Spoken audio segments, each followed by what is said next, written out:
Hello and welcome to the chai tapri show, जहां हम बात करते हैं पूरे हफ्ते की कड़क कटिंग और मसालेदार खबरों की। मैं हूं आपका दोस्त और होस्ट उत्कर्ष बंसल। और यार इस हफ्ते तो देश में काफी बवाल हुआ है, तो शुरू करते हैं काम लेके प्रभु का नाम।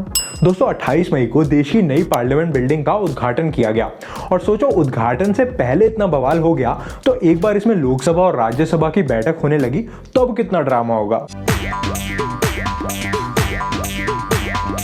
इससे रिलेटेड पहली कंट्रोवर्सी ये हुई कि इसके इनॉग्रेशन को कांग्रेस समेत 21 ऑपोजिशन पार्टीज इंक्लूडिंग आप, एसपी, आरजेडी, राष्ट्रीय लोकदल सबने मिलकर बॉयकॉट किया।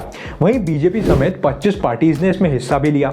इसको बॉयकॉट करने का मेजर रीजन ये बताया गया कि ऑपोजिशन को इस बात से शिकायत थी कि इसका इनॉग्रेशन प्रेसिडेंट द्रौपदी मुर्मू के हाथों ना होकर पीएम मोदी के हाथों किया जा रहा है। उनका कहना था कि कॉन्स्टिट्यूशन के आर्टिकल 79 के मुताबिक जो प्रेसिडेंट होता है वो हेड ऑफ द स्टेट होता है, और प्राइम मिनिस्टर का इस नए संसद भवन का इनॉग्रेशन करना देश के प्रेसिडेंट और देश के संविधान दोनों का ही अपमान करना है।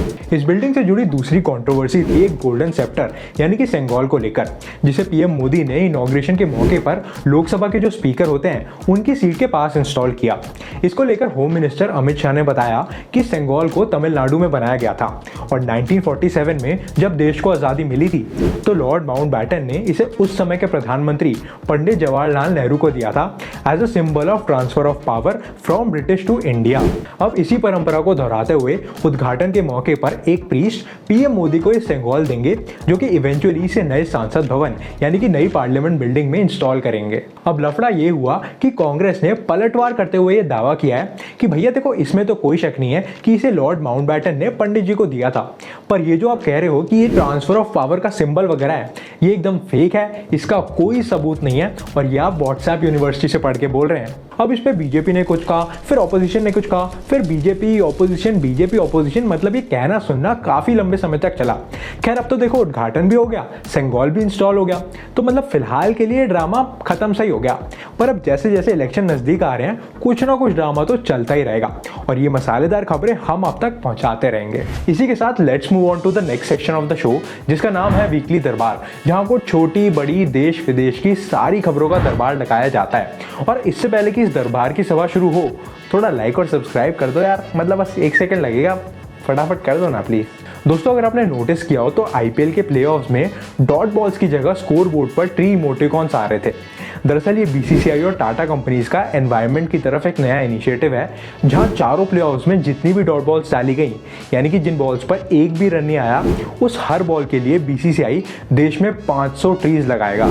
इनफैक्ट गुजरात और चेन्नई के बीच खेले गए पहले प्लेऑफ्स में ही टोटल 84 डॉट बॉल्स फेंकी गई थी, यानी कि सिर्फ पहले मैच से ही देश में 42,000 ट्रीज लगाए गए। अच्छा, इस पे लोगों के कमेंट सुनो। You only miss the sun when it starts to snow. इस बार राहुल पे बहुत मीम बनेंगे। BCCI is planting trees for every dot ball bowled in playoffs, but KL Rahul is injured. Earth just lost its best defender. Tuktuk academy ने लिखा, Rashid Khan nature hater. यार इस बार क्या खेला है राशिद, मतलब मजा ही आ गया भाई। देखिए इस तरह के इनिशिएटिव्स आईपीएल में पहले भी लिए जा चुके हैं। जैसे इसी साल सीजन की शुरुआत में गुजरात टाइटंस ने कैंसर के बारे में अवेयरनेस क्रिएट करने के लिए लैवेंडर जर्सी पहनी थी, और 2020 में आरसीबी ने क्लीन और हेल्दी प्लैनेट को प्रमोट करने के लिए ग्रीन जर्सी पहनी थी। इस हफ्ते 2022 यूपीएससी सिविल सर्विस एग्जाम का रिजल्ट डिक्लेयर किया गया है और इसमें टॉप 4 रैंक्स हासिल किए हैं देश की 4 बेटियों ने।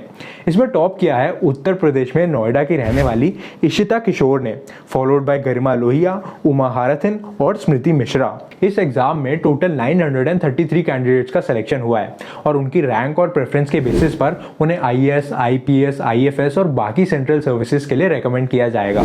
देखो यार, जब भी यूपीएससी का रिजल्ट आता है ना, तो मुझे बड़ी खुशी होती है, क्योंकि इस रिजल्ट के साथ हमें कई एस्पिरेंट्स की इंस्पायरिंग स्टोरी सुनने का मौका मिलता है कि कैसे जीवन में कई मुश्किलों के बाद भी वो दुनिया का सबसे मुश्किल एग्जाम क्रैक करने में सफल हुए हैं। इस हफ्ते दिल्ली हाई कोर्ट ने बीबीसी को एक डेफेमेशन केस के सिलसिले में नोटिस जारी किया है, which is not surprising at all. देखो यार, मुद्दा यह है कि इस साल जनवरी में बीबीसी यानी कि ब्रिटिश ब्रॉडकास्टिंग कॉर्पोरेशन ने 2002 के गुजरात राइट से रिलेटेड पीएम मोदी पर एक कंट्रोवर्शियल डॉक्यूमेंट्री रिलीज की थी। They have no right to talk about the internal matter of any government. I'm very, very clear in my mind. If they have done wrong. जिसको लेकर देश में काफी बवाल हुआ था। इस डॉक्यूमेंट्री को हर जगह से, यूट्यूब से, इंस्टाग्राम से, सबसे ब्लॉक कर दिया गया था। इससे रिलेटेड सारे ट्वीट्स डिलीट किए गए थे और इसको इंडिया के खिलाफ एक प्रोपेगेंडा बताया जा रहा था। अब इस मामले में रीसेंट डेवलपमेंट यही है कि एक Gujarat based NGO justice on trial ने बीबीसी के ऊपर 10,000 करोड़ का डिफेमेशन यानी कि मानहानि का केस किया है। इनका मानना है कि इस documentary India the Modi question से इंडिया की, देश के जुडिशियल सिस्टम की और देश के प्रधानमंत्री पीएम मोदी की रेपुटेशन को खराब करने की कोशिश की गई है। This absolutely misguided information to you. From where you have picked up this type of garbage, I do not know. अब देखो यार, इस 2020 मैच में अंपायर क्या रिजल्ट देते हैं ये तो वक्त ही बताएगा। फिलहाल बढ़ते हैं हमारी अगली खबर की तरफ। दोस्तों, अगली खबर है स्पोर्ट्स से रिलेटेड। देखो यार, वैसे तो ज्यादातर इंडियंस की तरह मैं भी क्रिकेट का दीवाना हूँ, पर अगर इस समय देश का नाम किसी स्पोर्ट में रोशन हो रहा है तो वो है जैवलिन थ्रो में, क्योंकि देश के गोल्डन बॉय और ओलंपिक मेडलिस्ट नीरज चोपड़ा ने इतिहास रच दिया है। अपने करियर में पहली बार मेंस जैवलिन थ्रो में वो पूरी दुनिया में नंबर 1 पर आ गए हैं। 2022 अगस्त में उन्होंने रैंक 2 हासिल की थी और सिर्फ ग्रेनाडा देश के एंडरसन पीटर्स से पीछे थे, जो उस समय के वर्ल्ड चैंपियन भी थे। लेकिन रिसेंटली हुए दोहा डायमंड लीग में नीरज ने सबसे टॉप पर और एंडरसन ने 3rd पोजीशन पर खत्म किया, जिसके बाद नीरज अब रैंक 1 पर आ गए हैं। ये साल उनके लिए काफी क्रूशियल होने वाला है, क्योंकि अगले साल पेरिस ओलंपिक्स भी है और पूरे देश को उनसे एक और गोल्ड मेडल की उम्मीद होगी। खैर, इसी के साथ बढ़ते हैं शो के आपके और मेरे फेवरेट और सबसे मजेदार सेक्शन अतरंगी खबरों की तरफ, क्योंकि इंडिया के हर घंटे के, हर मिनट की, हर सेकंड में कुछ ना कुछ अतरंगी तो होता रहता है रे। देखो यार, वैसे तो गाड़ी वगैरह चुराने वाले चोर काफी तेज होते हैं, मतलब पलक झपकते ये बाइक, गाड़ी, बस कुछ भी गायब कर सकते हैं। पर लगता है आजकल के आईटी इंजीनियर्स की तरह चोरों को भी अपनी स्किल्स पर काम करने की जरूरत है। दरअसल यूपी के कानपुर में एक बड़ा मजेदार किस्सा सामने आया, जब 3 फ्रेशर चोर, जिनमें से एक बीटेक कर रहा था, एक बीकॉम कर रहा था और एक की नई नौकरी लगी थी, ये तीनों मिलकर एक गाड़ी चुराने पहुंचे। अब जैसे तैसे करके इन्होंने गाड़ी तो चुरा ली, पर जब उसे ले जाने की बारी आई तो पता चला कि तीनों में से किसी को भी गाड़ी चलाना ही नहीं आता था। अब चोरी का मन तो बना ही लिया था, तो कुछ तो करना ही था। तो तीनों ने मिलकर गाड़ी को 10 किलोमीटर तक धक्का लगाया और एक सुनसान सी जगह ले जाकर छोड़ ही रहे थे कि पुलिस ने पकड़ लिया। कैसा लगा चोरी करने के बाद? चोरी करने में तो अच्छा लगा, लेकिन बाद में पछतावा हुआ सर। बाद में पछतावा हुआ? मतलब मेहनत भी हो गई, सजा भी मिल जाएगी और हाथ भी कुछ नहीं आया। बस एक गलती की वजह से खाया पिया कुछ नहीं और गिलास थोड़ा बाराना। अच्छा, पिछले हफ्ते आईपीएल में आरसीबी और गुजरात के मैच की पहली इनिंग्स के बाद जब किंग कोहली ने सेंचुरी मार दी थी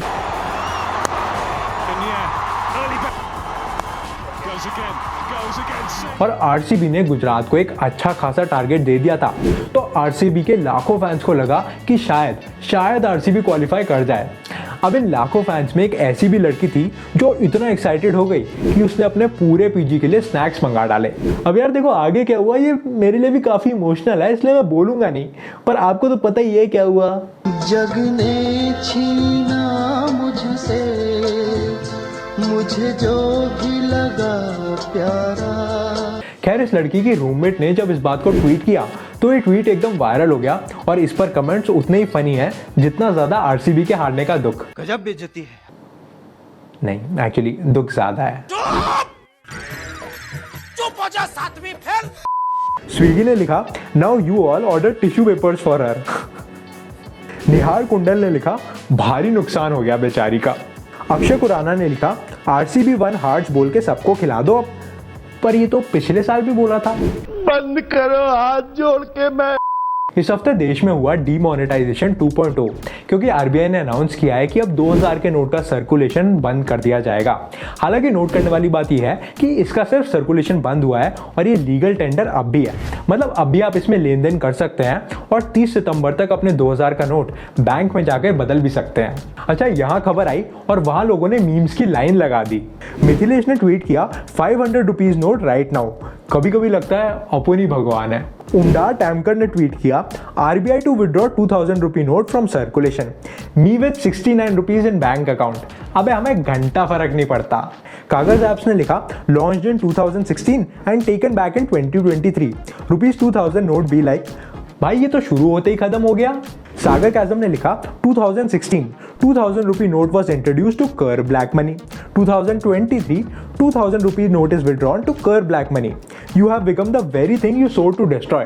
यार बात तो सही है, मतलब बंद ही करना था तो निकाला क्यों, और निकालना ही था तो बंद क्यों किया। इस सज्जन को क्या तकलीफ है भाई? अच्छा, एक तरफ जहां लोगों को इस बात की चिंता है कि वो अपने 2000 के नोटों की गड्डियां कैसे बदलेंगे, वहीं दूसरी तरफ दिल्ली के एक मीट शॉप के ओनर ने मौके पे चौका मारने के चक्कर में अपनी दुकान के बाहर ये बोर्ड लगा दिया, 2000 का नोट दीजिए और 2100 का सामान ले जाइए। 2000 का नोट दो और 2100 रुपए का सामान हमसे ले जाओ। भाई साहब आपका क्या फायदा हो रहा है? बस फायदा तो कुछ नहीं, हम लोगों के लिए काम कर रहे हैं, लोगों की सेवा कर रहे हैं, थोड़ी टेंशन को सोच रहे हैं दूर करें लोगों की। अच्छा जी, जनता की भलाई के लिए, मतलब जनता तो आज ही पैदा हुई है ना। तो दोस्तों, इस समाचार के साथ हम पहुंच चुके हैं आज के शो के अंत में, और अगर आप यहां तक आए हैं तो कमेंट्स में अपने रिव्यूज जरूर दीजिएगा। शो अच्छा लगा, खराब लगा, जैसा भी लगा दिल खोल के लिख देना यार, और अगर अच्छा लगा तो थोड़ा लाइक और सब्सक्राइब भी कर देना। और जैसा कि मैं हर एपिसोड में आपसे कहता हूं कि अगर इस पूरे हफ्ते की कोई भी बड़ी खबर मुझसे मिस हो गई और आप उसके बारे में जानना चाहते हैं तो उसे भी आप कमेंट करके बता सकते हैं, मैं उसके बारे में आपको जरूर बताऊंगा। मिलते हैं अगले एपिसोड में, तब तक के लिए नमस्ते, शुक्रिया और जय हिंद।